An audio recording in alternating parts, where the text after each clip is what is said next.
책 읽어주는 남자 준원입니다.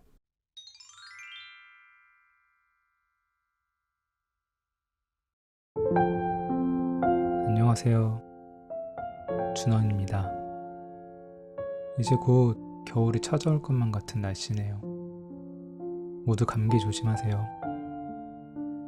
오늘 제가 읽어드릴 책은 마음 챙김으로 우울을 지나는 법이란 책입니다. 먼저 책 소개해드릴게요. 우울로 힘들어하는 사람들을 위한 8주간의 마음 챙김 명상 프로그램. 기분이 가라앉을 때 나타나는 몸과 마음의 증상을 마음 챙김이라는 특별한 주의 집중으로 알아차려 반복적으로 빠져드는 우울의 늪에서 벗어나게 한다. 지금 이 순간 있는 그대로 주의를 기울이는 마음 챙김이 우울한 기분에 효과적인 이유는 이런 식의 주의 기울임이 우울을 지속시키고 재발시키는 반주사고와 정확히 반대되기 때문이다. 우울증의 신체적, 심리적 기제에 관한 과학적 설명에 우울을 겪는 사람들의 실제 사례와 구체적인 명상 수련 지침을 더했다.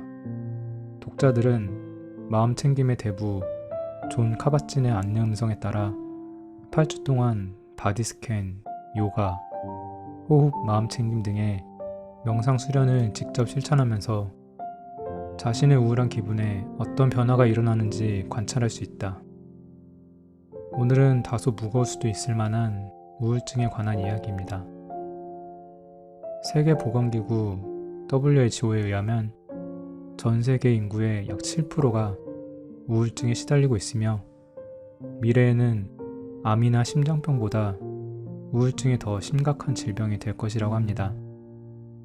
그리고 전 세계 인구의 약 10% 정도가 평생에 한 번은 임상적 우울증 진단을 받는다고 해요. 과거에는 우울증이 중년기 후반에나 나타나는 질병이었으나 이제는 어린 나이에 발병하는 사람도 많아지고 있고 우울증이 무서운 것은 무엇보다 재발 가능성이 그 어느 병보다 높다는 것입니다. 이 책에선 마음 챙김이라는 명상 프로그램을 통해 우울증에서 벗어나는 방법을 이야기합니다.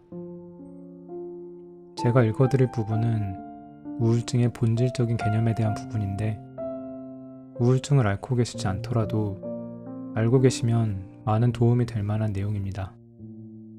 그럼 오늘도 편안하게 들어주세요.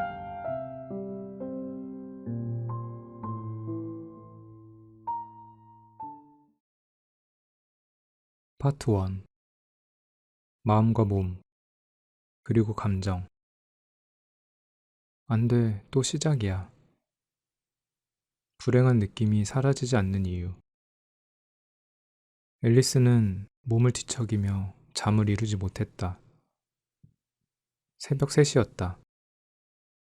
2시간 전에 덜컹하는 느낌에 잠을 깬 뒤 그녀의 마음은 줄곧 어제 오후 상사와의 미팅을 머릿속에 재방송하고 있었다. 그런데 방송에는 해설자가 있었다. 까칠한 질문으로 자책하는 자기 목소리였다. 왜 그렇게 말했을까? 상대에겐 바보처럼 보였을 거야. 상사의 괜찮다는 말은 무슨 의미일까? 내 업무 성과가 최근의 봉급 인상에 못 미친다는 뜻일까? 크리스틴의 부서 얘기는 왜 꺼냈지? 그들이 이 프로젝트와 무슨 관련이지? 이번 프로젝트는 내 영역인데 혹시 상사는 크리스틴의 부서와 내 부서를 비교평가하려 한 걸까? 나 말고 다른 사람을 프로젝트 책임자에 앉히려는 걸까? 어쩌면 직장을 유지하기 어려울지 몰라. 미리 알았더라면. 앨리스는 다시 잠들지 못했다. 시계 알람이 울릴 쯤 앨리스의 생각은 더 멀리 나아갔다.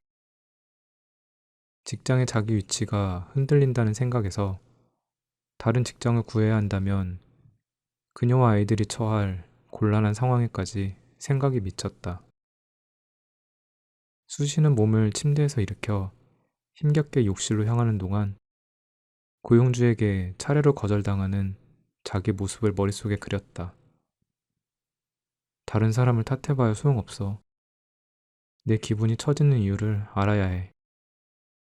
다들 잘 사는 것 같은데 나만 사사건건 휩쓸리는 느낌이 드는 이유는 뭘까?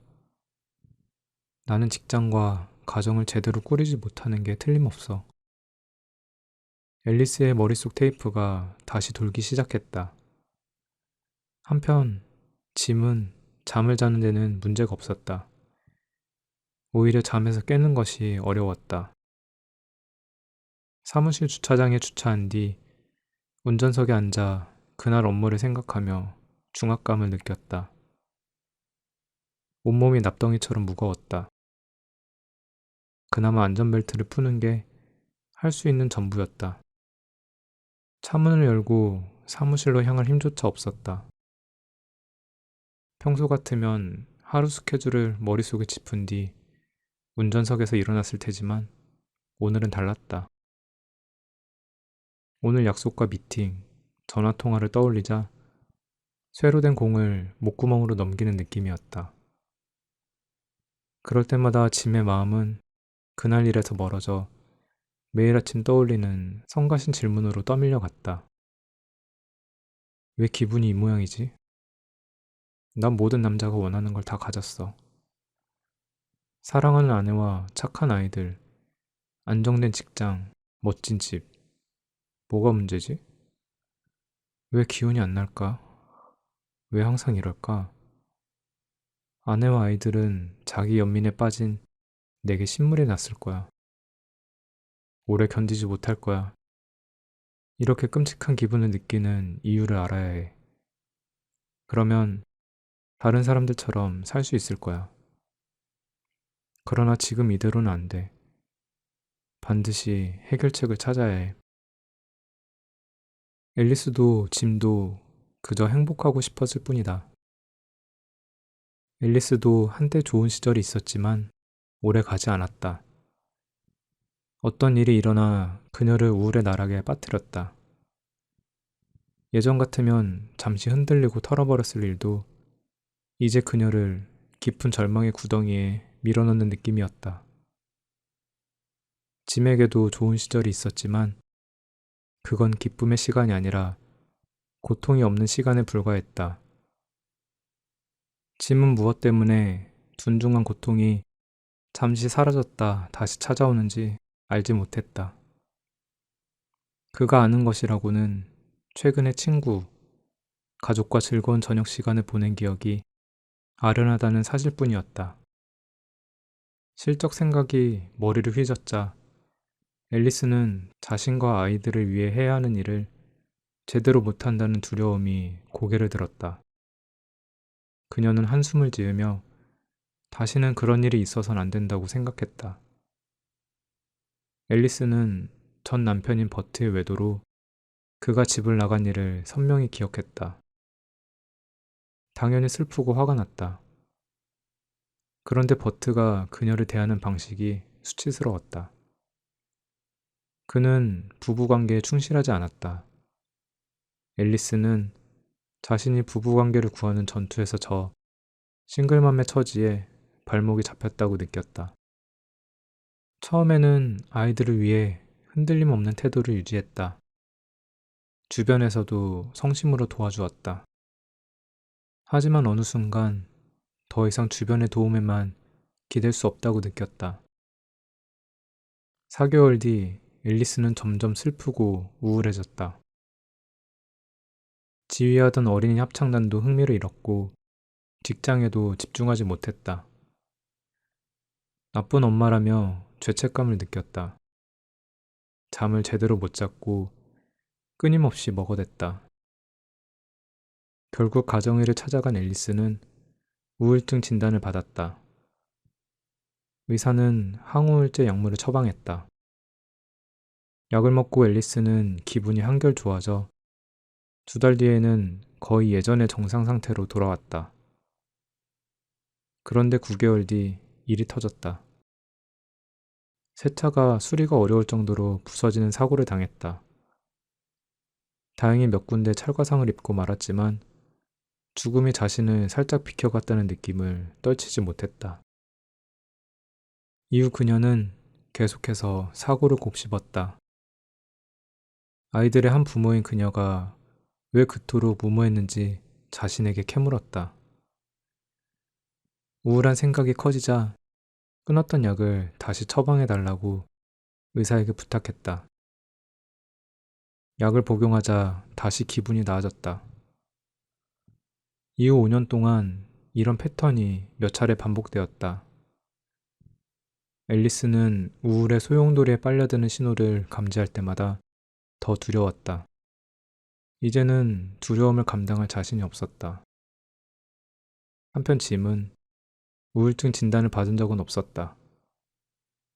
마음이 우중충하고 기분이 계속 처지는 일로 의사와 상담하지 않았다. 그는 어떻게든 견뎌내고 있었다. 외면적 문제가 없는 자신이 삶에 대해 불평할 권리가 없다고 생각했다. 짐은 그저 운전석에 앉아 차 문을 열고 나갈 일이 생기기만 기다렸다. 정원 일을 생각하자 곧 피어날 아름다운 튤립꽃이 떠올랐지만 지난 가을 꽃밭 청소를 제대로 하지 않은 게 마음에 걸렸다. 지금 청소하려면 일이 엄청 많았다. 이 생각만으로 짐은 지쳐버렸다. 또 아이들과 아내를 떠올렸지만 그날 저녁 식사의 대화만 생각해도 일찍 잠자리에 들고 싶었다. 실은 어젯밤에도 대화를 피하려고 일찍 잠자리에 들었다. 아침 일찍 일어나 어제 끝내지 못한 일을 마무리할 요량이었지만 아침에 일어나기가 너무 힘들었다. 차라리 자정까지 직장에 남아 일을 마치는 편이 낫다고 생각했다. 앨리스는 재발성 주요 우울장애를 앓고 있었다. 한편 짐은 경미한 우울감이 지속되는 기분 저하증이었다. 기분 저하증은 급성 증상이 아닌 만성적 상태다. 그러나 진단명은 중요하지 않다. 앨리스와 짐뿐 아니라 많은 사람이 행복을 절실히 바라지만 어떻게 행복에 도달하는지 모르고 있다. 왜 우리 중 어떤 이는 계속해서 기분이 처지는 걸까? 왜 어떤 사람은 한 번도 행복하다고 느끼지 못한 채 만성적으로 저조한 기분일까? 왜 주변과 단절되어 피곤하고 무기력한 상태로 살까? 왜 기쁨을 주고 삶을 가치 있게 만드는 일에 흥미를 잃는 걸까? 왜 마지못해 살아가는 걸까? 우울은 일반적으로 삶의 비극적 사건이나 좌절에 대한 반응으로 시작된다. 우울을 일으키는 사건에는 상실과 수모, 실패 등이 있다. 이런 사건을 겪으면 자신이 처한 상황에 갇혔다고 느낀다. 앨리스의 경우 전 남편인 버트와의 오랜 관계를 상실한 뒤 우울에 빠졌다. 처음에 그녀는 정당한 분노를 느낀다고 생각하며 힘을 얻었다. 남편에 대한 복수심으로 한부모 역할에 전념했다. 그러나 밤늦게 직장에서 돌아와 집안일을 돌보는 게 점점 버거웠다. 전에 하던 즐거운 활동을 모두 그만두었다. 퇴근 후 친구를 만나는 일도, 친정 엄마와의 저녁 식사도, 다른 주에 사는 언니와의 전화통화도 그만뒀다. 얼마 안가 앨리스는 외로움에 짓눌렸다. 버림받았다는 느낌에 시달렸다. 한편 짐의 경우 그가 겪은 상실이 무엇인지 언뜻 분명하지 않았다. 근무하던 컨설팅 회사에서 승진한 몇 달 뒤부터 짐은 친구들과 어울릴 시간이 모자랐다. 밤늦게까지 사무실에서 일해야 했기에 좋아하던 정원 동아리도 그만뒀다. 새로 맡은 관리 업무도 생각만큼 재밌지 않았다. 마침내 이전 업무로 복귀하기를 회사에 청했다. 원래 자리로 돌아오자 마음은 한결 편했다. 하지만 주변 누구도 짐이 행복하지 않다는 사실을 몰랐다. 처음에는 자신조차 몰랐다. 멍하니 일에 집중하지 못하는 경우가 점점 많았다. 자신이 내린 결정을 머릿속에서 자꾸 되새겼다. 상사와 잠깐 나눈 대화도 끝없이 분석했다. 회사와 자신의 기대에 미치지 못하는 자신을 계속 꾸짖었다. 이런 생각이 일어나면 무시하려 했지만 이후 5년이 지나면서 그는 점점 위축되었다. 건강에도 문제가 생겼다. 아내에 따르면 짐은 아내가 알던 사람이 아니었다. 상실은 인간이 처한 불가피한 조건이다. 우리 대부분은 앨리스처럼 위기를 겪고 나면 삶이 커다란 시련이라는 사실을 깨닫는다. 또 짐의 경우처럼 많은 사람이 자신과 타인에게 실망한 뒤 위축되었다고 느낀다. 그런데 왜 어떤 사람은 힘든 경험에 계속 고통당하는 걸까? 앨리스와 짐의 이야기에 이것을 이해하는 단서가 들어있다. 불행감이 우울로 바뀔 때. 오늘날 우울증은 수백만 명에게 커다란 부담이다. 서구뿐 아니라 경제가 서구화되는 개발도상국도 우울증은 흔한 질환이다. 40년 전에는 평균 4, 50대에 우울증이 처음 발병했지만 요즘은 평균 20대 중반에 최초로 발병한다. 그 밖에도 상자에 제시한 우울증에 관한 통계는 오늘날 우울증이 매우 광범위한 문제임을 보여준다. 하지만 가장 놀라운 데이터는 우울증이 재발하기 쉽다는 사실이다. 우울증을 경험한 뒤 완전히 회복한 사람 가운데 절반 정도가 우울증이 재발한다. 두세 차례 우울 사파를 겪은 뒤에는 재발 확률이 8, 90%로 높아진다. 그리고 20세 전에 처음 우울증을 앓은 사람은 재발 위험이 더 높다. 도대체 무슨 일이 일어나고 있는 걸까? 오랜 기간 우울증을 치료하고 연구해온 우리 저자들은 그것을 알고 싶었다. 1장의 나머지 부분과 2장에서는 우울증과 불행감의 속성에 대해 과학이 발견한 바를 설명한다. 그리고 우리 세 사람이 그 지식으로 또 다른 저자인 존 카바진과 책의 근간이 되는 치료 프로그램을 만든 과정을 이야기한다. 우리가 알게 된 중요한 사실은 우울 사파를 경험한 사람과 경험하지 않은 사람이 분명 다르다는 사실이다. 우울증은 슬픈 기분과 부정적 사고 사이의 연결을 당사자의 뇌에 형성시켜 우울증을 앓은 사람은 보통의 슬픔에도 더 크게 부정적 사고를 일으킨다.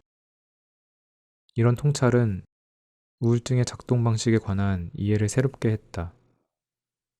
수십 년 전 아론 백 등 선구적 과학자는 우울증에서 부정적 사고가 중심 역할을 한다는 사실을 통찰했다. 백과 그의 동료들은 기분이 상당 부분 생각에 좌우된다는 사실을 발견해 우울증에 의해 큰 진전을 이루었다.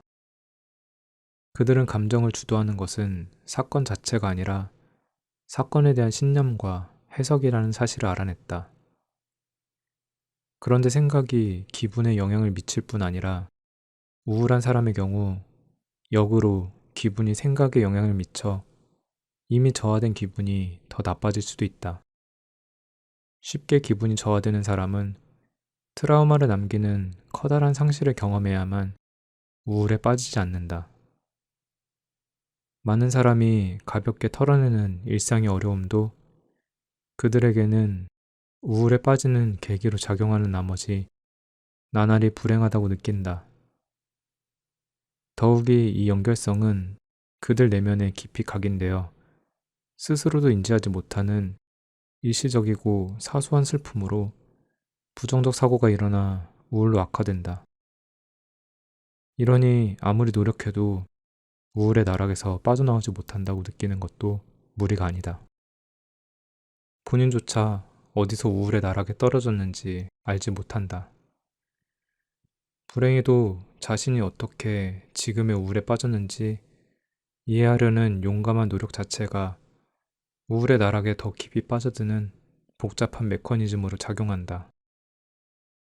자기를 이해하려는 노력이 해결책이 아니라 문제를 더 키우는 이유는 뭘까? 이를 이해하는 과정은 그리 간단치 않다. 우선은 우울증의 해부학에 대한 기초 지식이 필요하다. 우울증을 구성하는 네 가지 핵심 요소인 느낌, 생각, 신체 감각, 행동에 대해 알아야 한다. 우리는 느낌, 생각, 신체 감각, 행동을 통해 삶의 사건들에 반응하는데 이들 요소가 상호작용하는 과정을 이해하는 것이 핵심이다.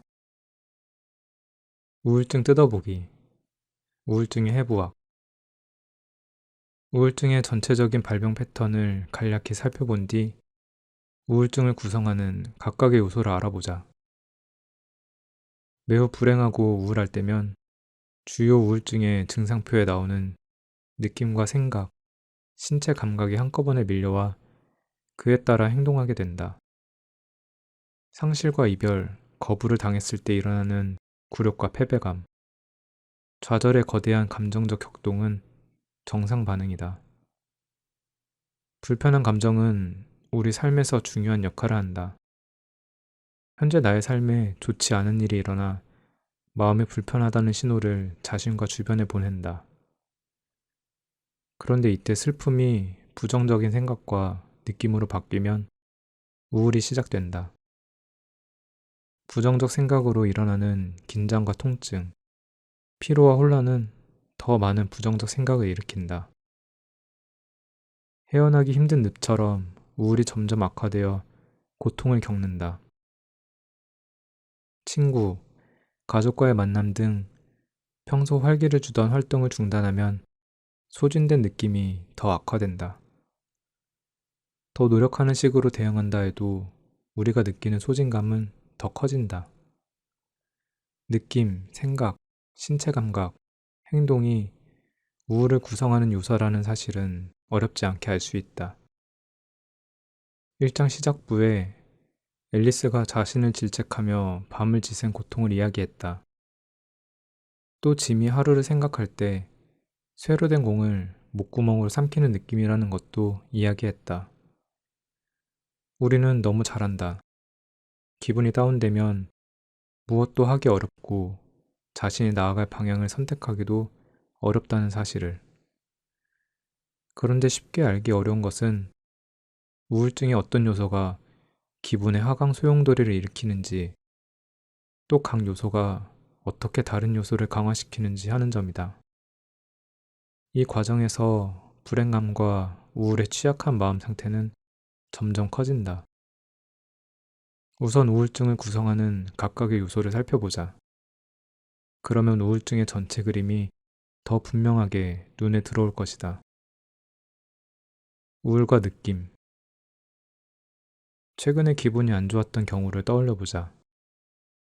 이때 당신의 느낌을 표현하라고 하면 아마 슬픔, 우울, 무기력, 비참, 낙담, 침울, 자기연민 등의 표현이 떠오를 것이다. 느낌의 강도도 다양해 살짝 슬픈 느낌일 수도 지극히 슬픈 느낌일 수도 있다. 감정이 일어나고 사라지는 것은 정상적인 현상이다. 그런데 우울한 느낌이 단독으로 일어나는 경우는 잘 없다. 대개 불안과 두려움, 분노와 짜증, 좌절이나 절망과 함께 일어난다. 특히 짜증은 우울증과 함께 흔히 나타나는 증상이다. 기분이 처지면 짜증을 잘 내고 쉽게 인내심의 한계에 이르러 평소보다 화를 더 잘 낸다. 특히 젊은 사람들은 우울에 빠졌을 때 슬픔보다 짜증을 더 두드러지게 경험한다. 우울증으로 진단 내리는 느낌은 대개 결과를 가리킨다. 즉, 우울한 결과 슬프고 기분이 처지는 상태, 비참하고 낙담하는 절망적 상태를 가리킨다. 그러나 우울은 시작이기도 하다. 연구에 따르면 수차례 우울을 경험한 사람은 슬픈 기분이 더 많이 일어나며 자존감이 낮아져 자기 비난의 느낌도 더 자주 일어난다. 이때 당사자는 슬픔뿐 아니라 자신이 실패자이며 쓸모없는 존재, 사랑받지 못하는 존재라고 생각한다. 이런 기분은 강력한 자기 비난의 생각을 일으킨다. 스스로를 공격 대상으로 삼아 지금 경험하는 감정을 빌미로 자신을 질책한다. 이런 바보 같은 이라고, 이런 감정 하나 제대로 처리하지 못하다니. 그러나 이런 생각은 그를 더 깊은 나락에 빠뜨린다. 자기 비난의 생각은 매우 강력하며 잠재적으로 독성을 지닌다. 느낌과 마찬가지로 자기 비난의 생각 역시 우울증의 결과인 동시에 시작이기도 하다. 우울과 생각. 여기서 다음 상황을 머릿속에 생생히 그린 다음 당신의 마음에 어떤 일이 일어나는지 관찰해보자. 당신은 평소 자주 다니는 거리를 걷고 있다. 마침 길 건너편에 아는 사람이 보인다. 당신은 미소를 지으며 손을 흔든다. 그런데 그 사람은 반응이 없다. 당신을 보았는지 못 보았는지 그냥 당신을 지나친다. 이때 어떤 느낌이 드는가? 또 어떤 생각과 이미지가 떠오르는가? 이 질문에 정답이 있다고 생각할지 모르지만 당신의 친구와 가족에게 이 상황을 제시하면 서로 다른 반응을 보인다. 이때 어떤 기분을 느끼는가는 상대가 나를 지나친 이유를 무엇으로 생각하느냐에 달려 있다. 이 상황은 해석의 여지가 다양해 그에 따라 일어나는 감정 반응도 다르다. 우리가 일으키는 감정 반응은 자신에게 들려주는 이야기에 따라 달라진다. 여기서 이야기는 나에게 입력되는 감각 데이터를 해석하는 24시간 연속되는 마음의 방송이다. 만약 기분이 좋은 상태에서 위 상황에 맞닥뜨리면 마음의 연속 방송은 그가 안경을 쓰지 않았거나 딴 일을 생각하느라 나를 못 보았다고 말할 것이다. 이때 우리는 별다른 감정 반응을 일으키지 않는다. 그런데 그날 약간 기분이 처진 상태라면 당신이 자신에게 들려주는 이야기는 그가 일부러 나를 무시했다고 말할 것이다. 또 내가 어떤 일로 그를 화나게 했는지 계속 곱씹을 것이다. 어쩌면 친구를 하나 잃었다고 이야기할 수도 있다. 이렇게 마음은 자꾸 격가지를 친다. 이런 식의 자기 대화를 나누다 보면 처음에 별로 우울하지 않았어도 점점 기분이 나빠진다. 만약 이 자기 대화가 내가 무시당했다고 속삭이면 화가 날 것이고 내가 그를 화나게 만든 게 틀림없다고 말한다면 죄책감을 느낄 것이다. 또 내가 친구를 잃었다고 말한다면 외로움과 슬픔을 느낄 것이다. 동일한 사실을 놓고 다른 해석이 일어난다. 우리가 사는 세상은 소리 없는 무성영화 같다. 우리는 삶이라는 무성영화에 자기만의 해석을 달며 살아간다. 더욱이 지금 일어난 일에 대한 해석이 다르면 그 다음 일어나는 일에 대한 해석도 달라진다. 만약 이 상황을 별것 아니라고 해석하면 간단히 잊어버리겠지만 부정적으로 해석하면 앞서 앨리스가 상사와의 미팅 뒤에 느낀 자기 질책에 빠질 수도 있다. 내가 뭘 잘못했지? 나에게 무슨 문제가 있는 걸까? 나는 왜 친구가 없지? 이런 부정적 사고는 종종 정답이 있는 질문으로 위장해 나타나지만 답을 내놓지 않은 채 우리를 성가시게 만든다. 이처럼 삶의 많은 상황이 딱 잘라 말할 수 없는 모호한 성격을 지녔다.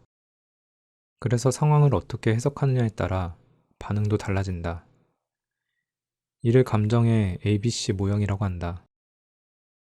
여기서 A는 비디오 카메라로 촬영하고 녹음한 것과 같은 객관적 상황과 사실을 가리킨다. B는 상황에 대해 우리가 내리는 해석이다. 다시 말해 인식의 표층 아래서 지어내는 연재 이야기다. 종종 우리는 이 이야기를 사실로 간주한다. C는 상황에 대해 일으키는 감정, 신체 감각, 행동 등의 반응이다. 그런데 우리는 상황과 그에 대한 자신의 반응은 보면서 상황에 대한 자신의 해석은 잘 지각하지 못한다. 우리는 상황 자체가 감정과 신체의 반응을 일으킨다고 여기지만 사실 반응을 일으키는 직접 원인은 상황에 대한 해석이다. 내가 일을 제대로 하지 못했다는 걸 알고 있었어요. 앨리스는 상사를 만난 뒤 이렇게 말했지만 상사가 미팅을 가진 이유는 그녀가 지쳐 보였기 때문이었다. 그래서 프로젝트에 대한 부담을 덜어주고 싶었다. 사실 상사는 앨리스가 일을 못한다고 생각한 적이 한 번도 없었다. 아내와 아이들은 자기 연민에 빠진 남편과 아빠에게 신물이 났어요. 짐은 이렇게 말했다. 이런 나를 못 견딜 거예요. 그러나 실제로 가족들은 짐을 걱정하고 있었다. 그래서 그의 활력을 북돋을 방법을 찾고 있었다. 짐은 자신에 대한 수치심에 빠져 가족들의 이런 노력을 알아보지 못했다. 여기서 문제를 더 복잡하게 만드는 사정이 있다. 우리가 일으키는 반응이 그 자체로 다시 영향을 준다는 사실이다. 기분이 다운되면 우리는 가장 부정적인 해석을 택해 살을 붙인다. 기분이 별로인 상태에서 누군가 나를 그냥 지나치면 그가 일부러 나를 무시했다는 해석이 마음에 일어난다. 이렇게 되면 기분이 더 나빠진다. 기분이 점점 나빠지면서 그 사람이 나를 무시한 이유를 자신에게 캐묻는다. 그러면서 사람들이 나에게 호감을 갖지 않는다는 주장을 뒷받침할 근거를 더 많이 주워 모은다. 그래, 지난주에도 아무개가 나를 무시했어. 아무도 나를 좋아하지 않아. 사람들과 지속적인 관계를 맺지 못하는 나의 문제는 도대체 뭘까? 이런 생각이 이어지면 자신이 어디에도 끼지 못하는 무가치하고 부적절한 존재라는 생각이 더욱 굳어진다. 만약 당신이 이런 생각이 익숙하다면 당신만 그런 것은 아니다. 1980년에 필립 캔달과 스티븐 홀러는 우울증 환자들이 전하는 생각을 목록으로 작성했다. 아래 상자에 제시한 목록이 그것이다. 이 목록을 관통하는 전반적인 주제는 자신의 무가치함과 자기 비난이다. 기분이 나쁘지 않은 상태라면 이런 무가치함과 자기 비난이 왜곡된 생각이라는 사실이 분명히 보이겠지만 우울에 빠지면 이런 생각이 절대적 진실로 보인다. 우울증은 온갖 부정적 선동을 무기로 자신과 벌이는 전쟁이다. 자신에 관한 해롭고 왜곡된 생각을 불변의 진실로 받아들이면 슬픈 기분과 자기 비난의 생각 사이에 강한 연결이 형성된다. 이것은 어떤 사람이 어떤 상황에서 우울증이 심해지고 또 심해지지 않는지 이해하는 데 결정적으로 중요하다. 독성을 지닌 왜곡된 생각이 특정 상황에서 영향을 미치고 나면 다른 상황에서도 언제든 일어날 수 있다. 그리고 이런 생각이 실제로 일어나면 기분은 더 추락한다. 힘겨운 경험을 처리하는데 자신의 모든 자원이 필요한 때 그나마 남은 에너지마저 소진되고 만다. 힘겨운 경험에 필사적으로 대처하는 중에 누군가 뒤에서 당신이 얼마나 쓸모없는 존재인지 종일 떠들어댄다면 어떨까? 게다가 가혹한 자기 비난과 평가가 다른 것도 아닌 자기 자신의 마음에서 나온다면 어떨까? 이런 자기 비난과 자기 평가가 절대적 진실로 느껴지는 이유는 나보다 나를 잘하는 사람이 없다는 생각 때문이다. 자기 비난과 자기 평가는 작은 슬픔을 끝없는 번민의 그물로 복잡하게 만들어 우리를 가두고 만다. 문제는 불행감 자체가 아니다. 불행하다는 느낌은 살아있음에 따르는 불가피한 느낌이다. 우리를 힘들게 하는 것은 불행한 기분으로 일어나는 자신에 관한 가혹하고 부정적인 사고다. 일시적 슬픔을 지속적인 불행감과 우울로 키우는 주범은 자신에 관한 부정적 생각이다. 자신에 관한 가혹한 부정적 사고는 마음뿐 아니라 몸에도 심각한 영향을 준다. 그리고 몸은 다시 마음과 감정에 큰 영향을 미친다. 우울과 신체. 앞서 주요 우울증의 증상에서 본 것처럼 우울증은 신체에 영향을 미친다. 우울에 빠지면 식습관, 수면, 활력 수준에 문제가 생긴다. 입맛이 떨어지고 체중이 감소해 건강에 악영향을 미친다. 너무 많이 먹어 체중이 급격히 불기도 한다.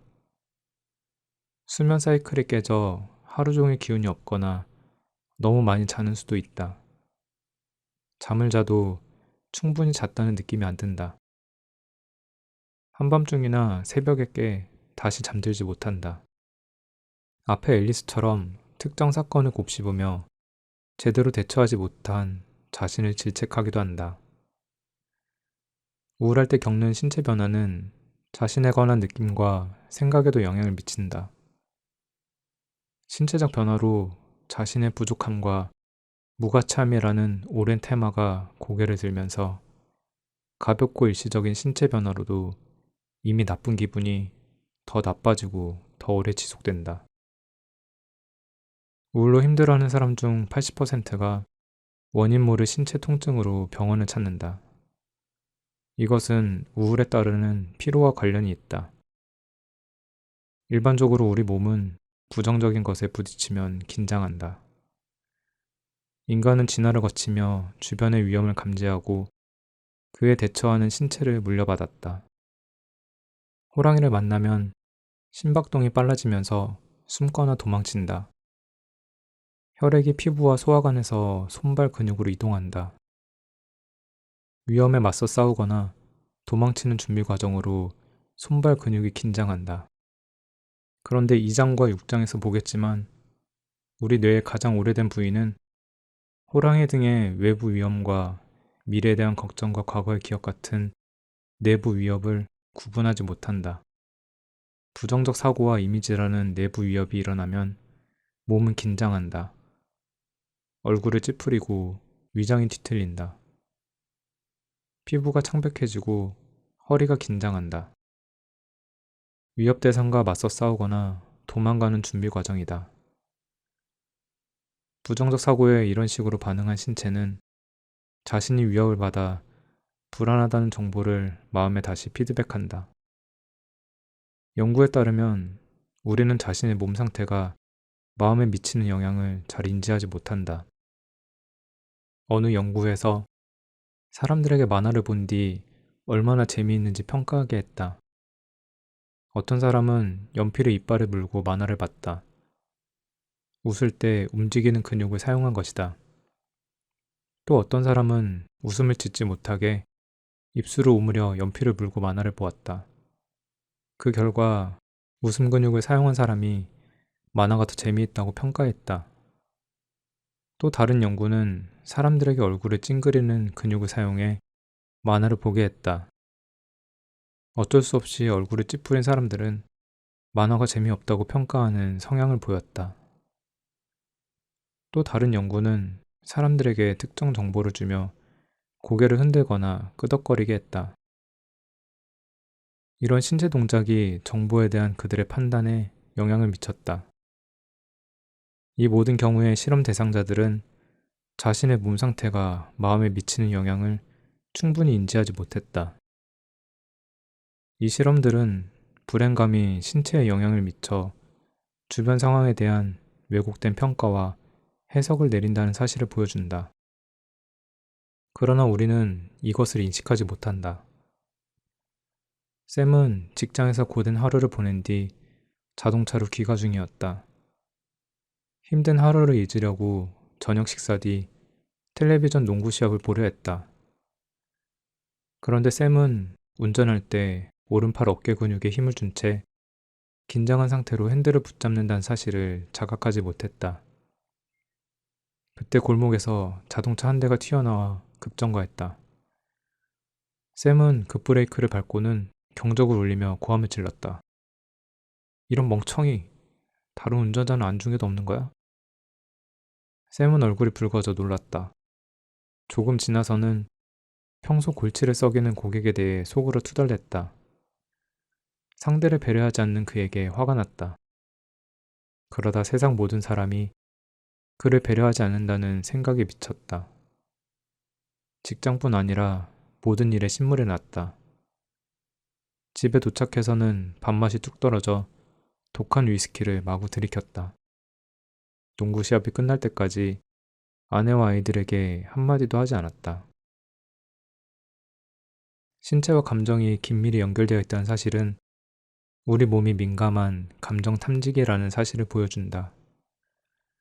몸은 순간순간 우리의 감정 상태를 알려준다. 그러나 우리는 생각하느라 너무 바빠 자신의 몸에 주의를 기울이지 않는다. 목표를 이루기 위해 몸을 무시하는 법만 배웠지 배움과 성장, 치유의 자원으로 자신의 몸에 관심 갖는 법을 배우지 못했다. 우리는 우울로 힘이 들면 몸이 보내는 신호를 거부한다. 몸이 보내는 긴장과 소진, 혼란의 신호를 무시한다. 우울이라는 내면의 난기류가 몸과 무관하다고 여기며 저절로 가라앉기만을 기다린다. 신체의 통증과 긴장을 다루지 않고 회피하면 몸과 마음은 자기도 모르게 더 위축된다. 몸이 굼뜨고 제대로 기능하지 못한다. 이제 우울은 삶의 네 번째 영역인 행동에 영향을 미친다. 우울과 행동. 어렸을 때 우리는 낙담하거나 비참한 기분이 들면 견디거나 이겨내라는 말을 들었다. 물론 이 말에 나쁜 의도는 없다. 하지만 이 과정에서 우리는 자신의 감정을 드러내는 것은 수치스럽고 나약한 행동이라고 여기게 되었다. 내가 우울하다는 사실을 알면 사람들이 나를 형편없는 인간으로 여길 거라고 생각한다. 우울에 따라오는 핵심 테마는 자신의 부족함과 무가치함이다. 이 생각은 어떤 상황에도 무한정 옮겨붙는다. 자기도 의식하지 못한 채 지금 겪는 스트레스와 곤란이 모두 나의 잘못 때문이라고 믿는다. 그러므로 문제 해결도 나의 책임이라고 여긴다. 노력해도 문제가 해결되지 않으면 그 역시 나의 책임이라고 철석같이 믿는다.